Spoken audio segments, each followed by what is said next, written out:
Vikingetidens brydning mellem hedenskab og kristendom, det er temaet for FDF's friluftsgudstjeneste i Julsølejren.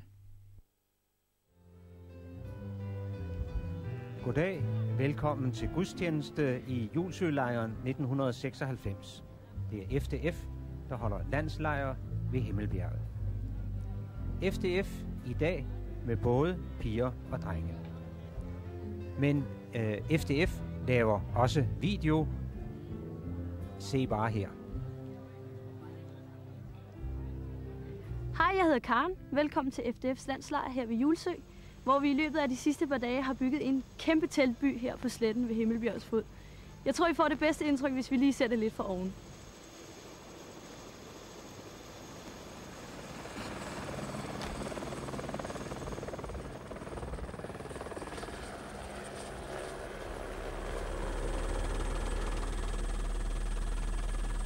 Teltbyen har 13.000 indbyggere. Det er piger og drenge fra FDF-kreds i hele Danmark, og så er der 1.000 udenlandske gæster fra 38 forskellige lande.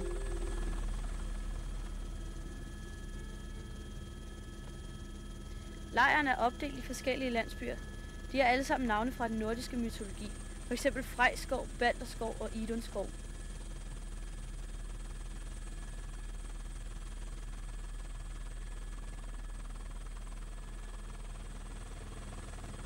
På lejren tænker vi os 1000 år tilbage til år 996. Det var dengang de gamle vikinger troede på Odin og Thor, men hvor kristendommen fik sit gennembrud. Derfor er lejrens tema gudernes kamp. Temaet er valgt, fordi FDF er et kirkeligt børne- og ungdomsarbejde, og fordi Danmark i disse år oplever en stigende interesse for de holdninger og værdier, der ligger i kristendommen. Mine kammerater ankom til Julsølejren i sidste uge. Det foregik til fods fra forskellige steder i områderne mellem Silkeborg og Skanderborg.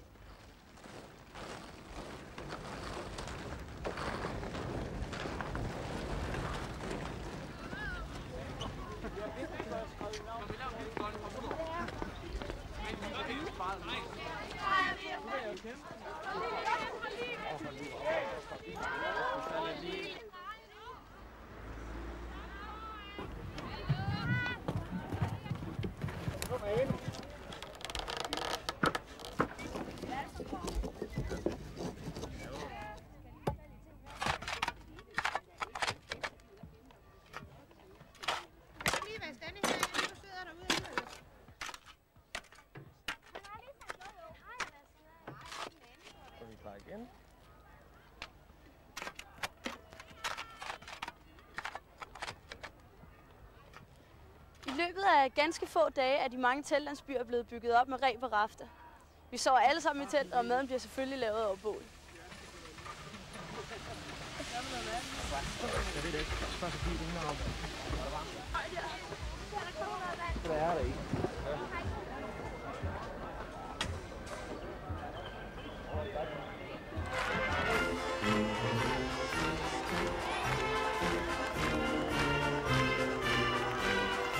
I lørdags fik vi besøg af dronning Margrethe, der er protektor for FDF. Hun overværede en musical ved at lave. Den handlede om dengang, da Svend Tveskæg var konge i Danmark. Jeg blev smidt i fangehul 3 år på vand og brød. Hvor var det frygteligt. Jeg troede, jeg skulle dø. Men de kunne ikke knække os, for jeg skal slå imod. Jeg rejste mig og råbte højt, og det tror jeg, de forstod. Er det rigtigt, Svend? Var det nu sådan, det var? Er det rigtigt, Svend? Var det nu sådan, det var? Er det rigtigt, Svend? Var det nu sådan, det var? Er det rigtigt, Svend? Var det nu sådan, det var? Det er måske ikke helt rigtigt. Dronning Margrethe blev hos os i 3 timer, og hun gik en lang tur rundt og besøgte nogle af lejrpladserne.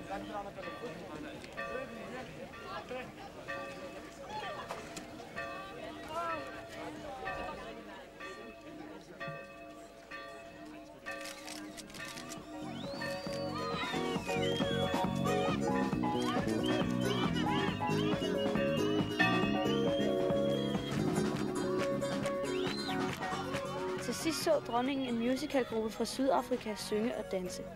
Gruppen, der hedder We Are Alive Kids, besøger os i anledning af, at FDF i de kommende 2 år støtter et projekt, der skal hjælpe gadebørn og unge sydafrikanere uden uddannelse.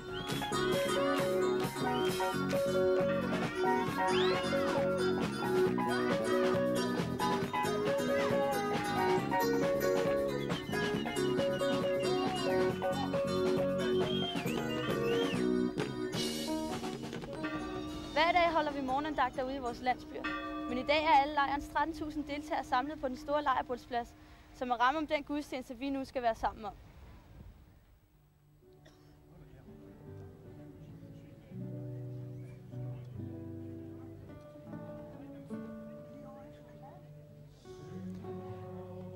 Temaet for gudstjenesten er svag og stærk. Og dette tema gennemspilles i kampen mellem hedenskab og kristendom i vikingetiden for 1000 år siden i år 996. Men det handler også om os i dag i 1996. Som det hedder i landslejrsangen, Julsølejren kalder sammen til den store leg, til gudekamp mod Ragnarok, en kamp med dig og mig. Og gudstjenesten ledes af sognepræst Henning Toft Bro. Musikken er med landslejrorkestret, der ledes af Torben Ebbensgaard, og lejrbålsorkestret, der ledes af Hans Dammeyer. Og nu er der lagt op til et møde mellem den nye og den gamle tro. Et møde mellem munkene og vikingerne.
Hvem i alverden er I?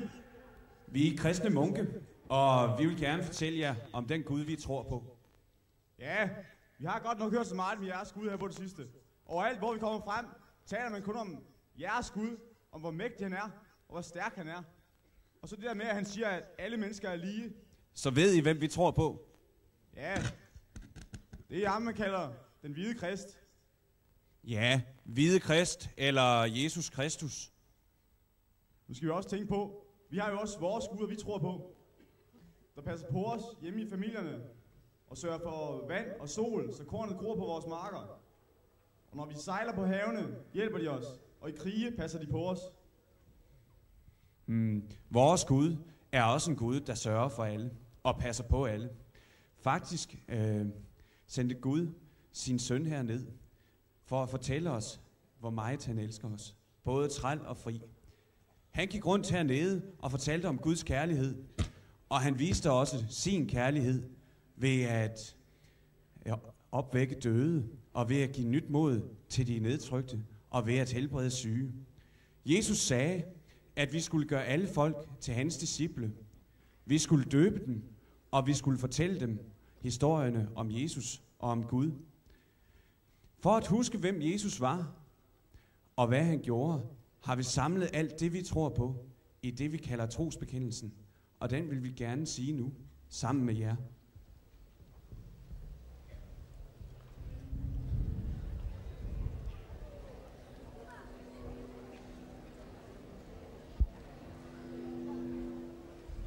Vi forsager djævelen og alle hans gerninger og alt hans væsen. Vi tror på Gud Fader, den almægtige, himlens og jordens skaber. Vi tror på Jesus Kristus, hans enbårne søn, vor Herre, som er undfanget ved Helligånden, født af Jomfru Maria, pint under Pontius Pilatus, korsfæstet, død og begravet, nedfaret til dødsriget, på tredje dag opstanden fra de døde, opfaret til himmels, siddende ved Gud Faders, den almægtiges højre hånd, hvorfra han skal komme at dømme levende og døde. Vi tror på Helligånden, en hellig almindelig kirke, de helliges samfund, syndernes forladelse, kødets opstandelse og et evigt liv. Amen.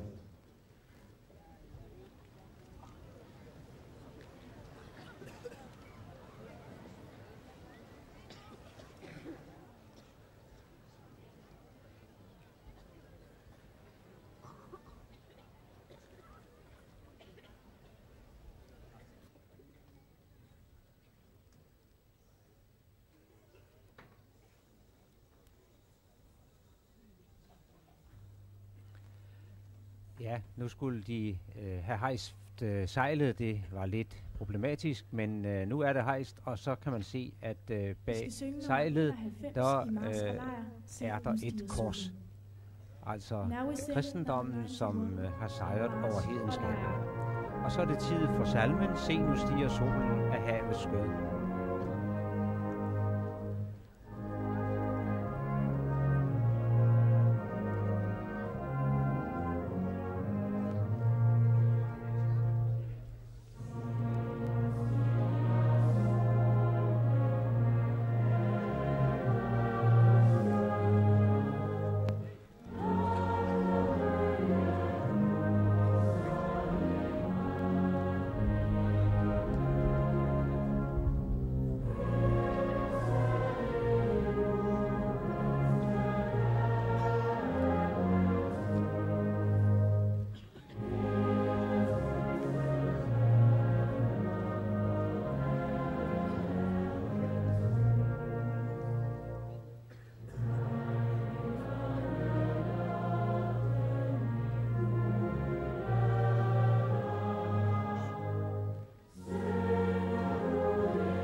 Jeg elsker at sejle på hav og i fjorde og på søer. Bare sådan sidde i en kano og stille lade sig føre frem af både vind og strøm. Eller måske sidde i en kano hernede på Julsø og bare glide stille gennem det blånende vand. Bare sidde og sådan og føle en varm sommervind smyge sig omkring kroppen, som var det silke. En af mine gamle venner, han er fisker. For en del år siden døde hans kone, og han blev alene. Det var meget hårdt for ham, og det var nærmest umuligt at leve videre. Og dagligt følte han, hvordan hans liv var kommet i modvind. Han havde sejlet på Vesterhavet i mange, mange år. Og en dag fortalte han mig, at det der med at leve sit liv, det er næsten som at sejle i stormvejr. For når det stormer, sagde han, så kan man godt blive bange både for strøm og for vind og for bølger. Man ved nemlig ikke rigtigt, om skibet går under, eller om man kommer frelst i land. Så er det, man får lyst til, når man ligger derude, så får man lyst til at sejle med bølgerne og med vinden. Men det er farligt, sagde min gamle ven. For så kan skibet let kæntre, eller det kan forlise, hvis man sejler med vind og bølger. Så ved man nemlig ikke, hvornår en bølge kommer, måske bagfra, og vælter hen over skibet. Nej, sagde han, den gamle fisker. Når man er på vandet, og det stormer, om det er på Vesterhavet,